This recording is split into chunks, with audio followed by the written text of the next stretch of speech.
Shalom. I'd like to start out by giving all glory, praise, and honor to Yahweh Bahasham, Yahweh Shai Bahasham Burkach Wadash. Double honors to the elders and apostles of the Great Millstone, and Shalom to the elect of Israel. This is the Mayim in Atlanta, and as of yesterday, they just had another congressional hearing session on so-called UAPs, or unidentified aerial phenomena, or what used to be called unidentified flying objects.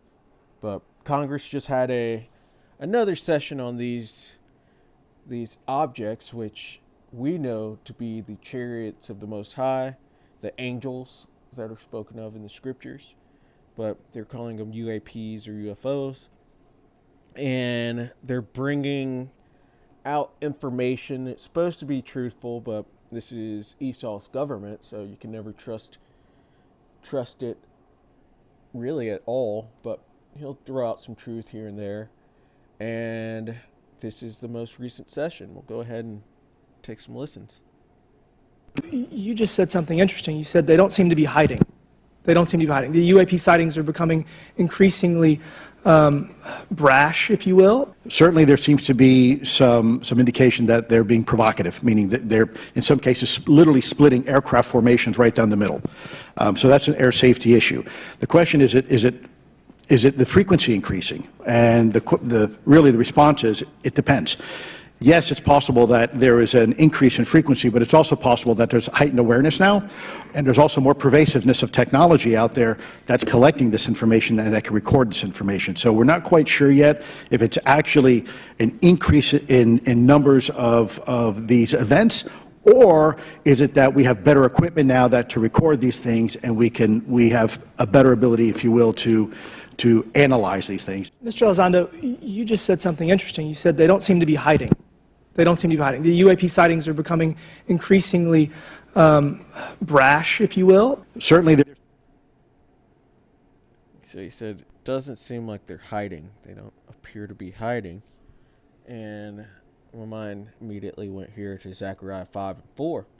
Why Yahweh Shemel Shai? Because the Lord said he's going to bring it forth, and they're going to be here in the end times. They're going to be seen in Esau's world as a sign that they are about to fall, that these chariots are about to bring them down, as well as Esau himself bringing himself down. Well, this is Zechariah 5 and verse 4. It says, I will bring it forth. And that guy just said, it seems like they're not hiding themselves, because the Lord has brought it forth. He's brought forth these chariots for them to be seen. It says, saith the Lord Yahweh of hosts, the Lord of armies. And this is one of his armies that he's bringing forth, basically his air force. And it says, and it shall enter into the house of the thief, and into the house of him that sweareth falsely by my name. And that being into Esau's house. And his primary house is here in America. And they are thieves, and they are liars. They're swearers. They even use the Bible to swear in court. And they are thieves. America is stolen. It shows that. And everywhere that they live is actually stolen, including Europe. They took Europe over from the Japhetic people. You can read 1 Maccabees 1 and 1 to understand that. And these people are thieves, they're liars, and the Lord is about to take them out of power, because you can't just have unrighteous rulers ruling forever. Righteousness has to be set up. It says, and it shall remain in the midst of his house, and shall consume it with the timber thereof and the stones thereof. And so it's been brought forth, and it's remaining. So these sightings of these chariots are increasing more and more. The most chariot sightings are in USA, or Babylon the Great. That's where they're seen the most. And the guy went into whether it's just because it's in our conscience now, or if they're actually being excited more, but they're actually here. They're here, and the Lord put them here, and He wants us to see it, and it's going to increase more and more. So it is actually increasing.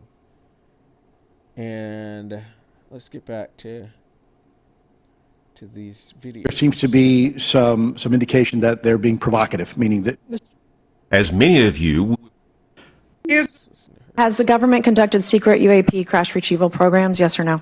yes. If these technologies are not made by any government, who's making them? Private companies, or are you implying they are crafted by a non-human intelligence?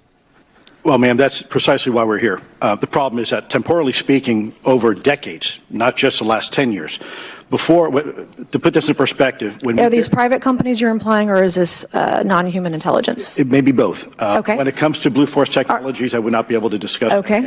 Are you read into secret UAP crash retrieval programs?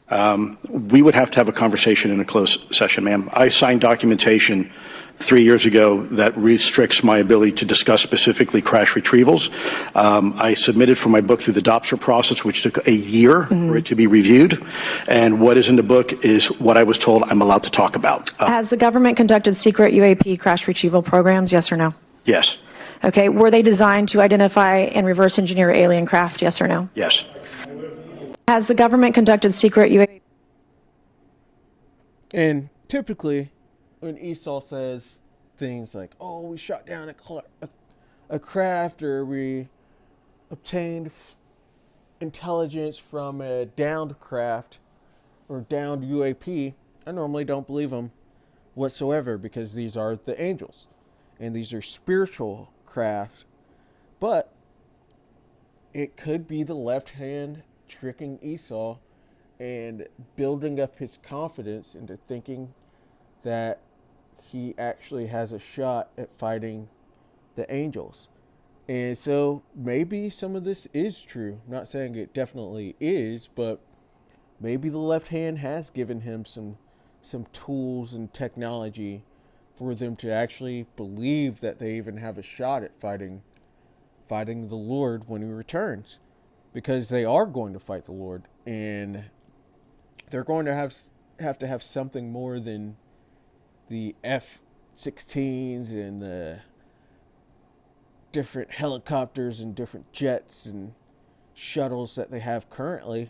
That's not going to cut it. But maybe the left hand has given them some type of technology. And the technology that they show us right now is not the most advanced technology that it's out there. They have things that we've never seen or heard of before. So we'll see. I typically just don't trust Esau, though, especially when it's going against my understanding of the scriptures. There's nothing to trust about these people. They're complete liars. And even having a hearing like this shows that they've been hiding things and holding things back.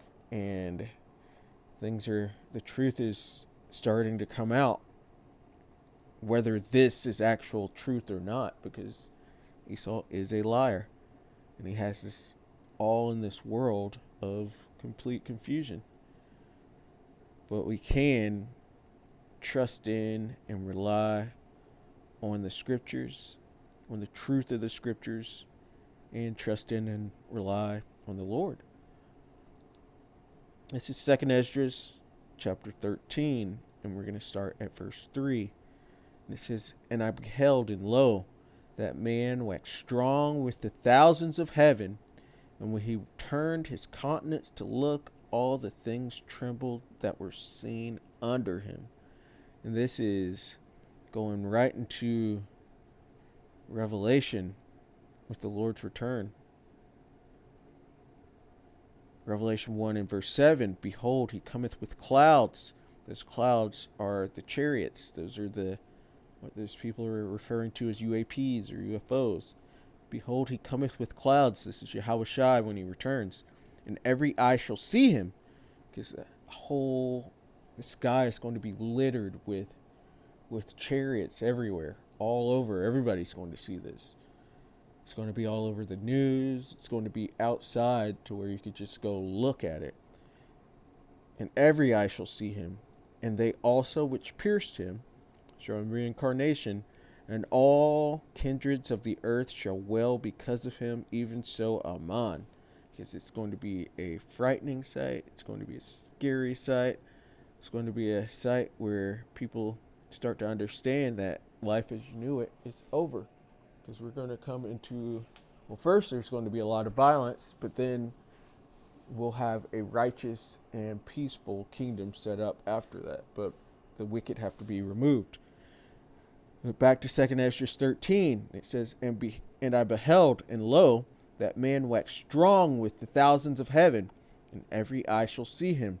Cometh with clouds, and every eye shall see him. And when he turned his countenance to look, all the things trembled that were seen under him.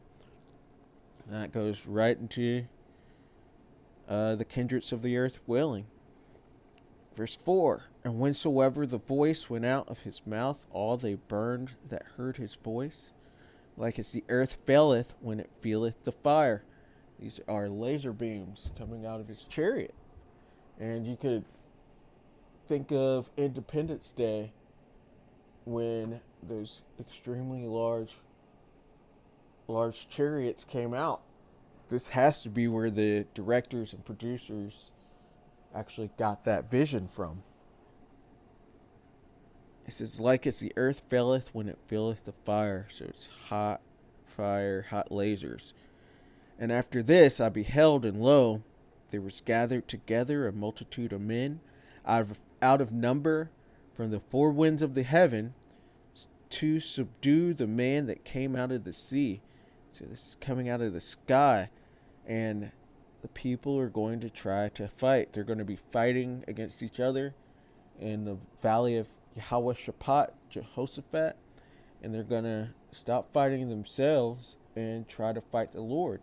And this is why you have things like the Space Force, and the other nations have space forces as well. They're going to really try and fight the Lord, Yahweh, when he returns, and they're going to get mopped up.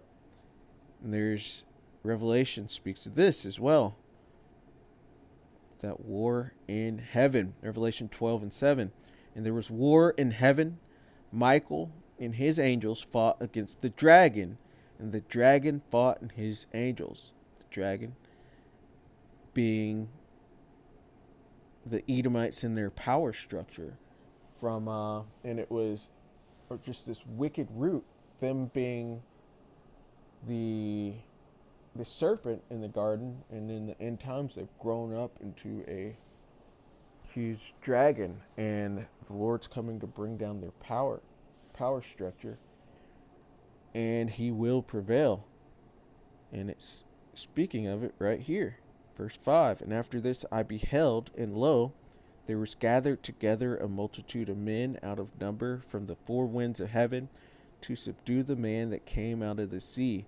And Michael's going to be here too, to stand up and bring down the wicked, to bring down the heathen that are fighting against Yahweh Shai. And it says, But I beheld, and lo, he had graved himself a great mountain, and flew up upon it. But I would have seen the region or place whereout the hill was graven, and I could not. And this, just like that imagery in Independence Day, those chariots were large, they were huge, bigger than whole cities, even bigger than some nations.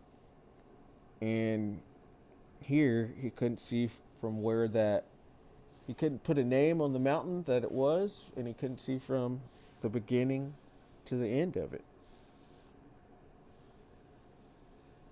because it was that big. And after this I beheld, and lo, all they which were gathered together to subdue him were sore afraid, and yet durst fight. And so you're saying that those that they did receive technology from some downed craft. Maybe so. Maybe the left hand has set them up to strengthen their confidence, so that they actually, even though they're afraid, they will fight, because they have some form of technology to help them fight against such a all-powerful enemy that they have. And it says, And lo, As he saw the violence of the multitude that came, he neither lifted up his hand, nor held sword, nor any instrument of war, but only I saw that he sent out of his mouth as it had been a blast of fire, and out of his lips a flaming breath, and out of his tongue he cast out sparks and tempests. So the ultimate weapon is coming out, and it's pretty much, they're all going to look like child's play to Yahushua. He's not even going to break a sweat for them. And it says, and they were all mixed together, the blast of fire, the flaming breath, and the great tempest, and fell with violence upon the multitude which was prepared to fight, and burned them up every one, so that upon a sudden of an innumerable multitude nothing was to be perceived, but only dust and smell of smoke. When I saw this, I was afraid to take out that many soldiers at one time. This terrified Esdras. He was afraid. He saw this great battle in the sky, this war in heaven, with Yahushua prevailing, putting down all rule, power, and authority. It's the return. And these Edomites and these other nations are going to fight against Yahushua, but they will not win. Even if they claim to have picked up technology from Downcraft, barely believe them. They're not going to win. They have no chance at winning because prophecy says they get put down. And so, Lord willing, that was edifying. I'd like to give all glory, praise, and honor to Yahweh Bahasham, Yahweh Shai Bahasham Rachak Wadash. Double honors to the elders and apostles of the great millstone, and shalom to the elect of Israel. Shalom.